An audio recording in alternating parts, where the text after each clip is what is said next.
Jamaica only celebrate one hero at a time, one champion at a time. And the same is true for Asafa Powell. When we had Asafa Powell, it doesn't matter what he was doing, how much he was losing, Jamaica was rooting for him to win. Bolt had to force his way into the conversation and then eliminate Asafa Powell. Welcome again to another video. Welcome to Right Now, if you're okay to be curious. Remember, like, share, and subscribe. Hit that notification bell and drop a comment. Hey, you know what? I think Yohan Blake opened a can of worms that was necessary. Various things could come from it. Yohan Blake is arguably one of the greatest sprinters in history out of Jamaica. He was born in the era where Usain Bolt exists. They were training partners. They were in the same camp. And being as competitive as they are, I'm sure Usain Bolt would have done anything to win. Yohan Blake wanted to win, and the emotions are still there. I believe that Yohan Blake, at the time when he said what he said in those videos that had been circulating, he was not in a place where he was trying to be malicious. I think he was in his feelings. He was in a place of just emotions, you know, good and bad, mixed emotion all at the same time. At the London Stadium, he had arguably his best Olympics. He had silver medals behind Usain Bolt and a gold medal alongside Usain Bolt in the 4x1s and a world record to go with it.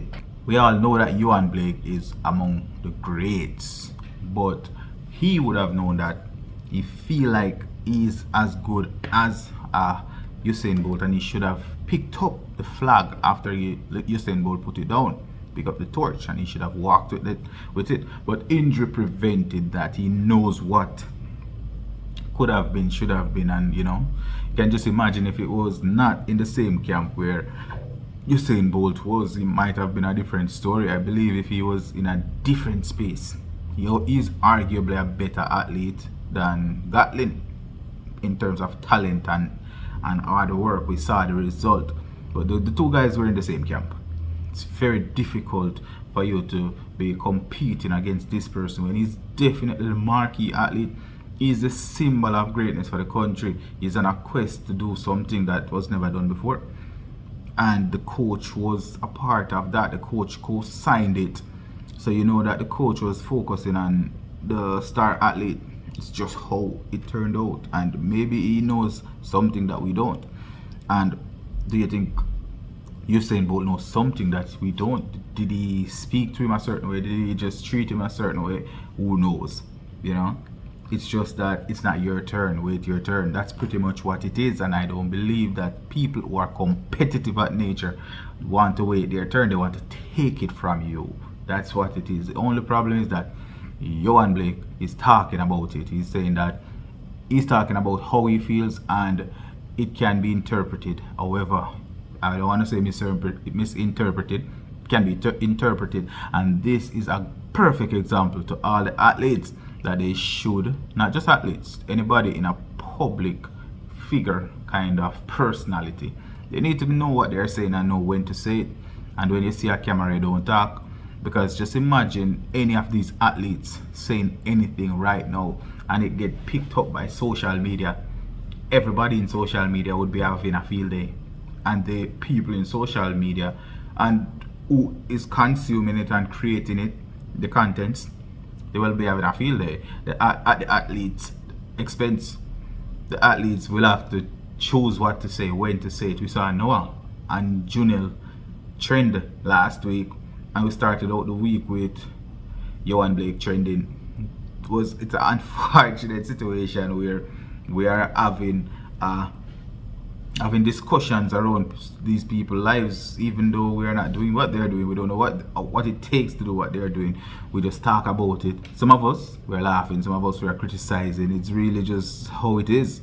It's how it is. And I'm sure that Yohan Blake would have rephrased what he said, because I don't think he would take back what he said. He would have said it differently, or you wouldn't say it at all, because the kind of backlash that he's getting, and there's a lot of truth to it. Jamaica favors winners, the world favors winners, yes, but you'll find that Jamaica is also spoiled. We have been given, or we have been treated to some very high quality medals and some high quality victories over the years, to the point where we do not appreciate the lower quality medals. It's not just that we celebrate only winners, because the athletes getting some form of reward in the tournament, those are winners. They are winners as well. It's just that we are celebrating the winner that we chose, the one that is the biggest winner. And even then, I don't think Jamaica celebrates only the biggest winner. They celebrate one champion at a time. That's one of the problems that Jamaica have as well. Let's take a look at why I say this. Jamaica had Veronica Campbell and Shelly Ann Fraser. While Shelly Ann Fraser was just coming in, when she got the first opportunity for us, when she won her first opportunity for us to represent at the Olympics, the 2008 Olympics, there was an outcry in Jamaica saying that Shelly Ann Fraser should give up that spot to Veronica. It would be her last Olympics, and we know that Veronica have a better shot at medaling. At the end of the day, we got a gold medal from Shelly Ann Fraser Price, and Veronica Campbell got replaced. We were celebrating Veronica Campbell going into the Olympics, even though she did not make the 100-meter team. And after Shelly Ann Fraser Price came on the scene, we started celebrating Shelly Ann Fraser Price. We never stopped. She had never been replaced, and it's only after she walked away that we will find a successor. Jamaica only celebrate one hero at a time, one champion at a time. And the same is true for Asafa Powell. When we had Asafa Powell, it doesn't matter what he was doing, how much he was losing, Jamaica was rooting for him to win. Bolt had to force his way into the conversation and then eliminate Asafa Powell. And after that, it's Bolt. Nobody else could replace Bolt. He hasn't been replaced yet, because we haven't seen anybody else that could pick up the flag. Bolt had done so much to the point where we can't replace him. But Jamaica celebrates one champion at a time. Yohan Blake was a world champion in 2011, I think, and at 2009. I can't remember. I think when he was the world champion, right? But 2011, he was a world champion. But Usain Bolt came back and he took back everything that he put down, right? So Jamaica will only celebrate one champion at a time. And I'm just saying this for you to see that we have a lot of gold medals in different events. We had Parchment. Yes, he had a gold medal. McLeod had a gold medal. We had gold medals in various events, right? And Jamaica did not see those guys as anything more than just another win that we celebrated for 10 seconds. The moment they got past the line, crossed the line ahead of everybody, we celebrated them. That was the job, right, for Jamaicans. But Jamaica do not usually have more than one champion at a time, and it's usually one male at a time, one female at a time. Is this right? Absolutely not. It's not right, because all these athletes are doing a lot to get to where they are going, and at the end of it, they are putting their body at risk for the glory of a country that usually will not celebrate them if they don't win. And at the end of it, if they don't get to the big stage, they probably won't make any money. And if you're gonna choose a career in track and field or athletics or whatever the situation is, where you represent a country, and then when you fail to get the biggest prize, you fail overall, because a lot of these athletes, they don't make any money. We have seen it. We have seen where, like Asafa Powell was explaining that the top 3 fastest people in the world is faster than almost everybody else in the world. If you're gonna celebrate their victory, you should at least pay them for it. This is something they train for, and they train a very long time for this. And when we see different athletes getting disgruntled and they're saying what they're saying, they're frustrated. I just accept that they're frustrated. And I want to touch on Elaine Thompson as well. Elaine Thompson era, she decided that she would have traveled a different path. For the country, It is disgraceful to see it because we are used to the glory. For her who knows how much she's banking after she steps away from the sport, who would provide any kind of maintenance to her lifestyle, who would do it. Even if she run in the races, she promote the event ahead of time. So the organizers would have gotten the success. It's just that the fans wouldn't have gotten exactly what they want. But at the end of it, do you think that we Jamaicans had really celebrated Elaine Thompson-Herah? No. And the fact that she would come out and say anything about it, we would even disgrace her more. The same is true for Asafa Powell when he came out and he said a few things, and we were against him for saying what he's saying. Is it because it is true and we don't like it, or is it because it is not true and we don't like it? We have to pick one. But I think that these athletes have a truth that is not the same as the truth that we are used to. We enjoy the results of these athletes, but we do not know the process that they have to go through. And if they have something to say, sometimes we need to listen, But the only other thing that they should understand is that they are a public figure and they will be scrutinized. They will be analyzed. They're under a microscope. Therefore, at this point, they have to understand that they have to just be careful around a phone. They have to just be careful around what they are saying, to who they are saying it, and when they are saying it. Because if they're not strategic in what they're saying, they could have an excellent career, and then a single statement ruin the image that they worked very hard to build. But we know that the camps are filled with passionate competitors, some of the highest that Jamaica have to offer. And if you're a competitive bunch, you can expect competition. You can expect people to compete. And if Yohan Blake is competing with Usain Bolt, even if he's the shadow of competing with the shadow of himself, he's still a competitor. He said that he'll walk away when he feels like it, because let's face it, Yohan Blake was set to do great things if he did not get that injury.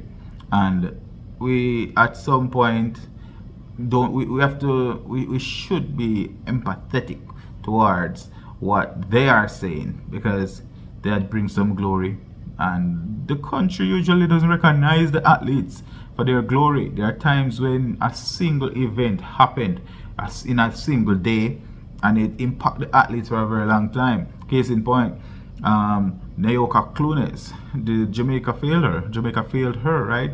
She got a hammer through qualification, and now she cannot participate in the Olympics, something that she worked very hard for. Parchment got a gold medal for Jamaica, and the Minister of Sports showed up to take a picture with him at the airport and turn around and just go back to where she was coming from. She did not stick around to confirm whether or not he's gonna arrive at his destination from the airport safely. He didn't get an escort, nothing. All he got was a picture and a flowers. Then what? Go call a taxi? A lot of these athletes are not appreciated. If they're not appreciated by some of the ambassadors of the country, fellow ambassadors, leaders, then we are not gonna get a lot of appreciation from the little people who are just there for the excitement, the entertainment. They're not gonna appreciate you, because at some point belittling the athlete brings us a certain level of entertainment as well. We have to face it. These athletes are saying how they feel, and if a lot more athletes were to speak, they would share the same sentiments. Usain Bolt and Shelly-Ann Fraser-Pryce, they are historic.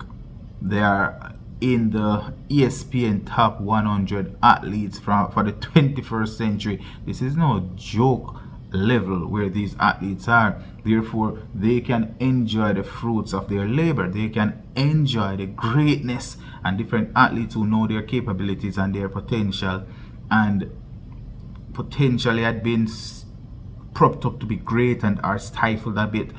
They know what they know. That's how I feel. And I do believe that Yohan Blake knows something that we do not know, and Elaine Thompson knows something that we do not know. They have made different decisions. They didn't have the proper leadership. They didn't have the proper team around them. It's clear. I can say that Usain Bolt probably is one of the athletes in Jamaica or out of Jamaica with the best team, the best medical team, best PR team, best marketing team. He was among the best. If Yohan Blake had listened to a Usain Bolt, he probably would have become pretty close, because he would have gotten some free consultation from an elite world-class athlete with a massive team behind him. Elaine Thompson, if she had gotten some kind of mentorship, she would have not stepped away from an elite coach to her novice coach husband. The same is true for Yohan Blake. He stepped away from an elite coach who understood what it took to get back from a bad injury to competition ready shape. He went on to train with his girlfriend as well. So some of these athletes are not just stepping away from a good training program to go train with another good training program. They're stepping away from the training program to go to give up, to literally give up, but because the competition is in them already, they can't just leave it behind and move on. They go on to train themselves and just use somebody else as, all right, just stay here with me and let me train and you just be with me. They just need that little company, because that's not a coach. They get a company, you know. As we say in Jamaica, you get a companion. But I think that these athletes are onto something. We are not as compassionate as we think. We say a lot of things about them, and it's some of it true, some of it not true. But we as a country failed a lot of these athletes. These athletes have been putting a lot in for a very long time, and they don't get as much out as they could. They don't get the appreciation. It's not like they're trying to get worshipped. They're just trying to get some kind of empathy and understanding. As I'm saying, Nayoka Clones deserve a lot of empathy. When we saw what happened with Parchment, with Babsy Green, she showed up. She should have provided at least transportation from the airport. She showed up just to take a picture with flowers. Elaine Thompson, she was never celebrated as a champion in Jamaica. She was acknowledged as a champion, not celebrated, and that's the point I'm making. Jamaica only celebrate one champion at a time. Usain Bolt did not get celebrated as a champion immediately because Asafa Powell was there, and it's only when Asafa Powell got eliminated from the conversation by Usain Bolt, then they started celebrating Usain Bolt, and then Asafa Powell was never able to get back that level of celebration, but he already had gotten his celebration. So if you get what I'm saying, just wanted to chime in and say, all right, I do understand where Yohan Blake is coming from. I do understand where Elaine is coming from. A lot of athletes, if they were to say their piece, it would have been similar. And we Jamaicans, we are who we are. We love winners. It's not fear, but you know. And even the rest of the world, they celebrate winners, but they also celebrate the accomplishment of the smaller level winners. They celebrate it to the point where they understand that they are appreciated. Jamaica does not necessarily show that they appreciate, and it comes from the delegates, the Minister of Sports, and people like that. Drop your comments down below. Let me know what you think. I might have ranted a little bit here, but there's so much that can be said. It must be said. Rewrite narrative. Like, share, subscribe.